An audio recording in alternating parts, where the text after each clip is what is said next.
Hola amigos, bienvenidos a este nuevo encuentro con la historia y mucho más. Mi nombre es Joel y hoy vamos a hablar sobre los viajes de Marco Polo.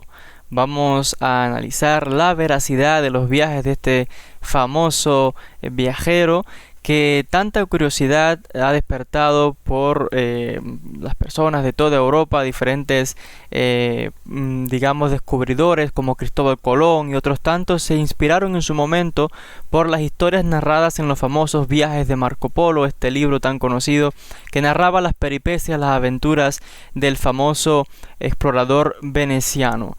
Pero surgen una serie de preguntas e interrogantes cuando hablamos sobre la figura de Marco Polo. ¿Son realmente ciertos los viajes que se le atribuyen? ¿Estuvo realmente en contacto con el famoso Gengis Khan? ¿Qué fue de la vida de Marco Polo luego de su regreso a Venecia? ¿Cómo se puso por escrito su famoso libro conocido en castellano como Los viajes de Marco Polo? Sobre esto y otros temas vamos a explorar y ahondar en el podcast de hoy. Pero antes de comenzar, como siempre, quisiera invitarles a que me escuchen en la radio de la historia.com, en mi programa que sale cada lunes a las 8 de la noche, hora de España. Y otra vez pueden visitar www.laradioDeLaHistoria.com y también pueden escucharnos y seguirnos en las redes sociales y bajo el enlace de Histo Misterio, tanto en Facebook como Twitter como Instagram.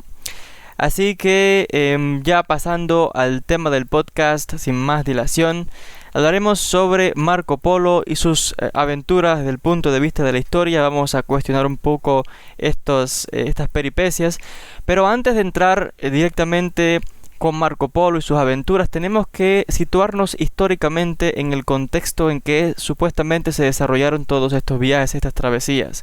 Hay que apuntar que nos encontramos en el siglo XIII, en la época en que el imperio que domina gran parte de Asia, parte del Medio Oriente, incluso partes de Europa, es el famoso imperio de los mongoles.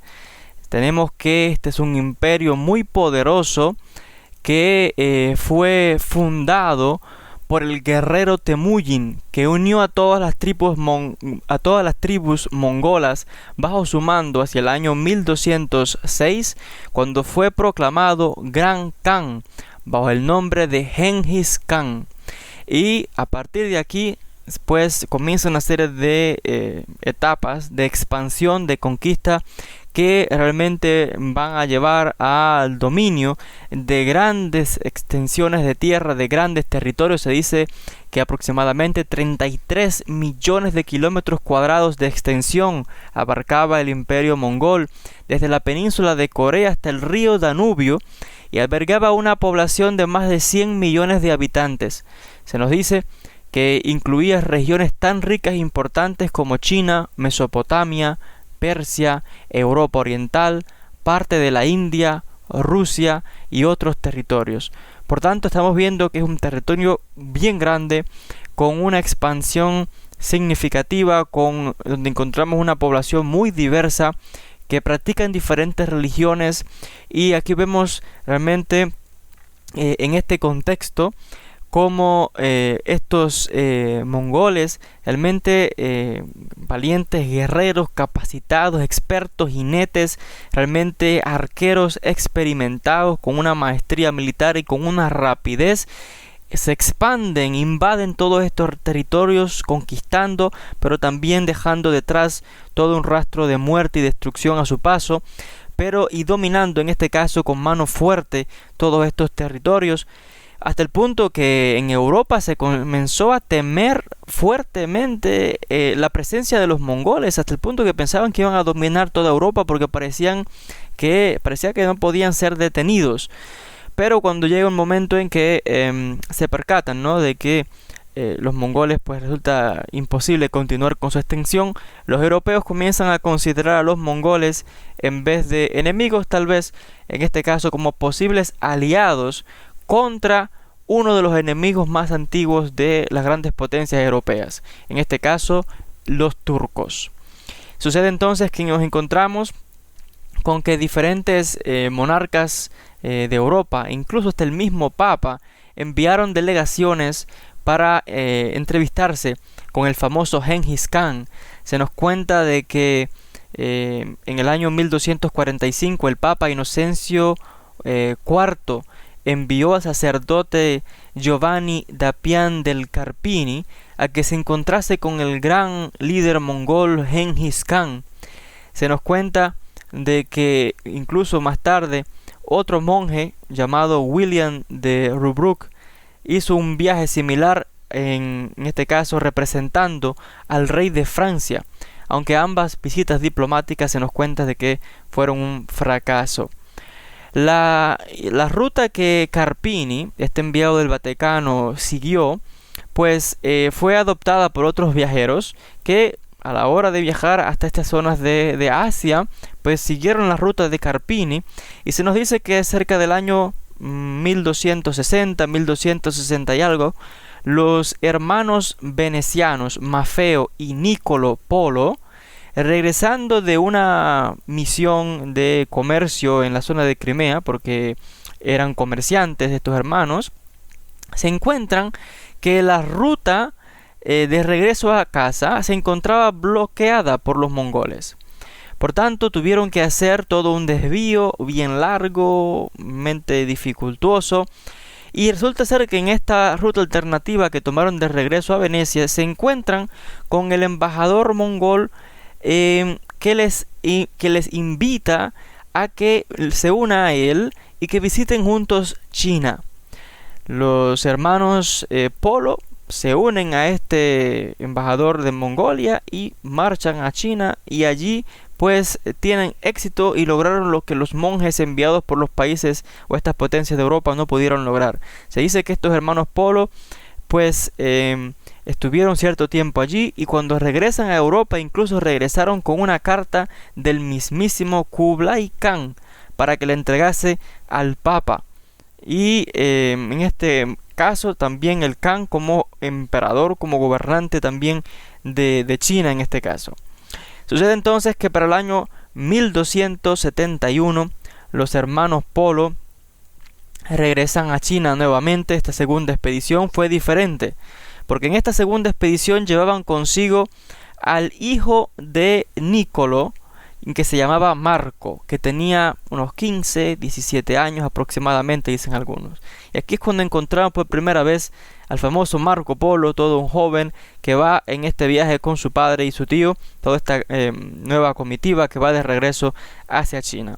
Se nos dice que en su travesía pues describen numerosas escenas y curiosidades. Se nos habla de incluso de animales desconocidos para ellos, y una especie de ovejas extrañas, incluso técnicas de cultivo en diferentes zonas, la cultura de toda esta gente en todos estos territorios, la religión, sus costumbres, realmente despertaron la curiosidad del joven Marco Polo. Finalmente, cuando llegan a la corte del famoso Kublai Khan, pues se nos habla de que esta corte, que se encontraba en Kambalik, lo que hoy día sería en el tiempo moderno Beijing, la capital de China, pues sucede que Kublai Khan les da una bienvenida, y Kublai Khan se nos cuenta de que estuvo impresionado por el joven Marco, y de hecho decidió emplearlo tanto a él como a su otra familia inmediata, su padre y su tío, como para que trabajasen en la corte. Y Marco Polo fue empleado como representante imperial en diferentes misiones diplomáticas. El Khan envió, según se nos cuenta, a Marco Polo en diferentes misiones como diplomático del imperio, a lugares como Malasia, Sumatra, el Tíbet, Sri Lanka, todo como representante en nombre del gran Khan. Incluso se nos habla de un viaje a Burma y a la India. Así que encontramos que la familia Polo había estado al servicio de Kublai Khan por aproximadamente 17 años, y hacia el año 1292 decidieron que era momento de regresar a casa. El Kan no quería dejarles marchar, no quería perder a aquellos siervos leales, y finalmente les dio una última misión diplomática que fue además una especie de excusa para regresar a casa. Su misión consistía en llevar a una joven princesa mongola para que se encontrase con su futuro esposo, el llamado Ilkhan Arghun, a través de la ruta de Persia, lo que hoy día es en día moderno Irán. Se dice que cuando llegan al lugar, el esposo, Ilkhan, que gobernaba esta parte del imperio mongol, porque el imperio mongol estaba dividido en diferentes facciones para facilitar en este caso el gobierno, pues este hombre había muerto y la princesa se casó con el hijo. Se nos dice que desde allí los polos pues regresaron tomaron rumbo hacia Hormuz, y se nos cuenta de que luego pues regresan de su camino hasta Venecia a través de Constantinopla, lo que hoy día sería Estambul en tiempo moderno Turquía. Finalmente este viaje que les tomó 3 años, llegan por fin a Venecia. Y pues imagínense que habían estado fuera de casa por alrededor de 24 años. Ya para esta fecha Marco Polo contaba con 39 años cuando él regresa. Así que decidió de que era momento de sentar cabeza, como dice el dicho, y de casarse, formar una familia, y decidió continuar con el negocio familiar como mercante, como comerciante, viajero, al igual que habían sido su padre y su tío. Se nos cuenta de que ya una vez en Venecia, pues el Marco Polo, su espíritu aventurero no disminuye, sino que él como comerciante también realiza una serie de pequeños viajes de comercio, y para este momento Venecia se encontraba en guerra con Génova. Y sucede entonces de que en el transcurso de este conflicto se nos cuenta de que Marco Polo es capturado por los genoveses y lo encarcelan. Y es en esta situación que hacia el año 1298, mientras se encontraba en la cárcel, estaba también con un compañero de celda. Era el famoso, o no tan famoso en este momento, pero era el escritor Rustichello de Pisa, a quien Marco le cuenta toda su historia con todos sus fabulosos viajes y todos momento en que él se encuentra con el Gran Khan y todas las peripecias de sus viajes por toda el Oriente, Asia y China, y todo esto que hasta este momento era un misterio desconocido en Europa. Y se nos dice de que estas historias que Marco le cuenta al escritor Rustichello de Pisa, luego de que son liberados, Rustichello compone un libro que le pone el nombre de Il Milione, que en castellano lo conocemos como Los viajes de Marco Polo. Se dice que luego de que Marco fue liberado en el año 1299, pues se convierte en un rico mercader y miembro del Gran Consejo de la República de Venecia. Se nos cuenta de que murió en el año 1324 y lo enterraron en la iglesia de San Lorenzo en su ciudad.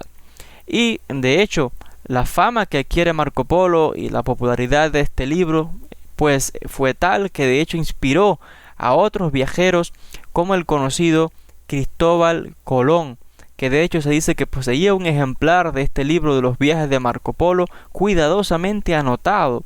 Así que sirvió de inspiración para también otros viajeros descubridores. Cabe destacar que cuando en las historias de Marcos y todos estos relatos debemos de decir de que muchos los han puesto en duda y realmente cuestionan un poco pues las historias que se cuentan. Algo significativo que recalcar en cuanto a la historia y los relatos de Marco Polo es que de hecho se mencionan una serie de inventos, descubrimientos que eran desconocidos en Europa y que ya hacía mucho tiempo que los chinos habían descubierto. Entre ellos se nos dice de que en China ya se usaba el papel de dinero, en este caso billetes, siglos antes de que se comenzasen a utilizar en Europa.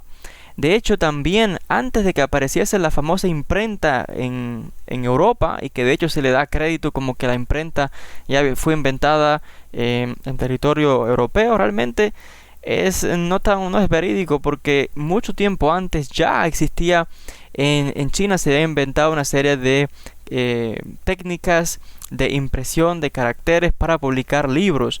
Se nos habla de que tenían una especie de estampas que les permitía a ellos anotar todos estos caracteres, y con imprimir estos cuños o estas estampas permitían entonces publicar libros de manera rápida y efectiva.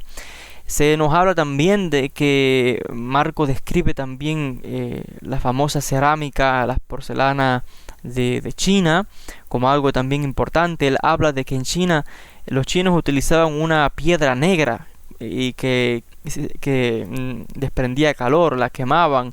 Claro, él no sabía lo que era aquello para aquel momento, lo que muy probable se refiere en este caso posiblemente al carbón de piedra.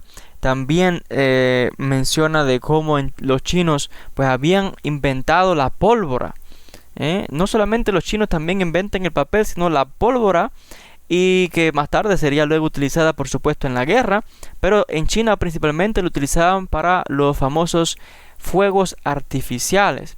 Y por supuesto ni mencionar de otros tantos productos y ventajas que venían del oriente, en este caso de Asia, como la famosa seda, con estos pequeños gusanitos de seda que realmente pues fabricaban de aquí se extraía estos materiales para la famosa seda. También plantas como el safrón, que se utiliza en este caso para dar sabor y color a las comidas, y también como una especie de tinte natural, el jengibre, entre otras serie de cosas que pues se dice que fueron introducidas en Europa gracias a Marco Polo.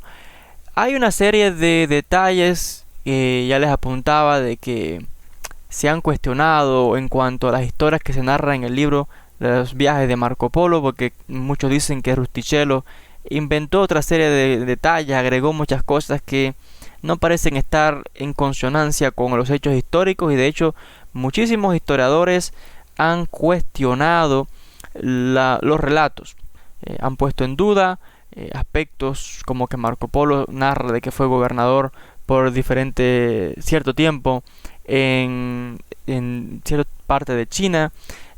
También se nos habla en diferentes detalles, porque también él dejó toda una ruta que debía de seguirse, y muchas personas de hecho se aventuraron en seguir, tomando este libro de las historias, los viajes de Marco Polo. Muchos siguieron esta ruta y de hecho emprendieron estos viajes. El hecho es de que realmente no dejaron luego ningún documento que probase la veracidad de los viajes de Marco Polo, así que no sabemos si al final, siguiendo lo que el texto decía, realmente llegaron a algún sitio o tal y como narraba Polo. Pero sea como sea, hubieron muchas personas que se embarcaron en toda esta expedición gracias a realmente los textos de Marco Polo. Ahora, ya les decía que muchos han puesto en duda estos textos, y hay una serie de detalles que se resaltan de que no parecen concordar históricamente. Por ejemplo, se nos habla de que un tal Jacopo de Aki cuenta una anécdota significativa de que estos viajes de Marco Polo pues suscitaron realmente controversia, y en el lecho de muerte la familia le pidió a Marco Polo que por favor que corrigiese o eliminase de sus historias todo aquello que no fuese cierto. Y dicen que Marco se negó insistiendo: solo he contado la mitad de lo que verdaderamente vi. Desde entonces se nos habla de que gran número de historiadores han cuestionado y han puesto en duda, dígase todo, a veces en parte, la veracidad del relato. Algunos pues mantienen la cuestión abierta, otros descartan ciertos detalles de acuerdo a la evidencia interna de los viajes de Marco en China.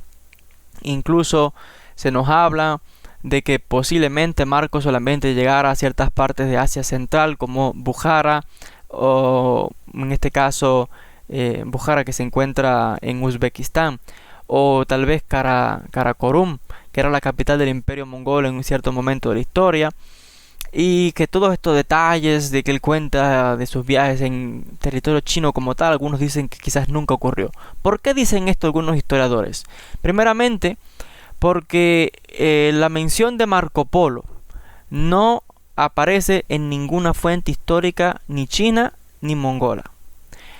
Otro detalle es que los relatos de Marco Polo afirman que Marco Polo fue gobernador durante 3 años, ya les decía, durante 3 años de la ciudad china de Yangzhou. Pero el hecho es que no aparece nada de esto mencionado en las detalladas listas de administradores locales de esa ciudad. Y no encontramos el nombre de Marco Polo por ningún sitio. También se nos cuenta en los viajes de Marco Polo de que él ayudó al Kublai Khan en la conquista de la ciudad de Xianyang. Y se nos dice de que allí supervisó la construcción de las catapultas que contribuyeron a que se conquistase esta ciudad. Pero sabemos que históricamente la ciudad cayó 2 años antes de que Marco Polo, si acaso, llegase a China, como cuentan las crónicas.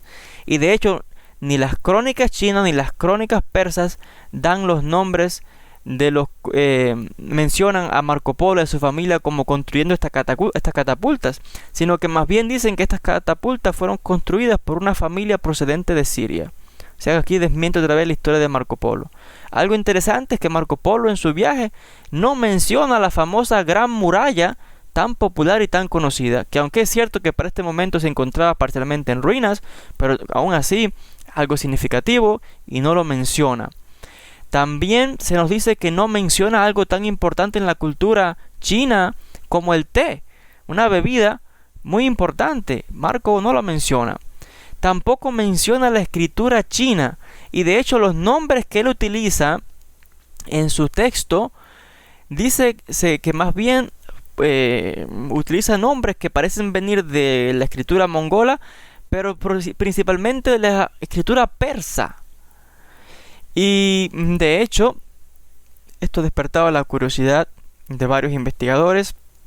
Realmente se nos dice que Rustichello, este famoso escritor que puso por escrito estos viajes de Marco Polo, es probable que haya agregado una serie de detalles, una serie de historias que pues se dice que no están de acuerdo con la realidad histórica.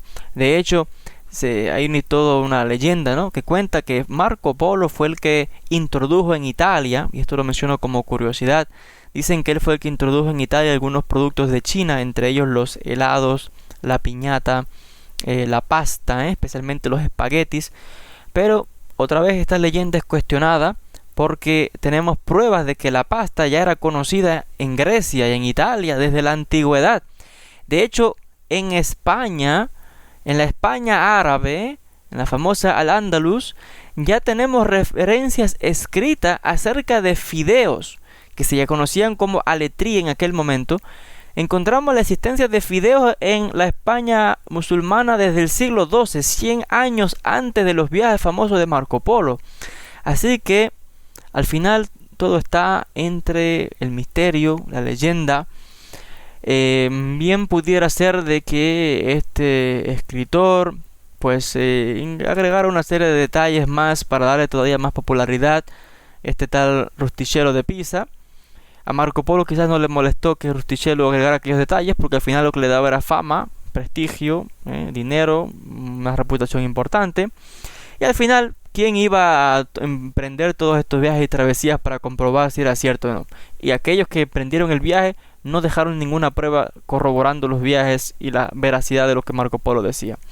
El hecho es de que, sea como sea, los viajes de Marco Polo, sus textos, sus escritos, en este caso principalmente este escrito que dejó como recordatorio de estos viajes de este famoso navegante de Venecia, pues realmente sigue despertando la curiosidad hasta este mismo día de lectores modernos. De hecho, encontramos diferentes series de televisión y películas que se han también producido contando todas estas travesías y basados en la figura de este mercader, viajero, Marco Polo de Venecia.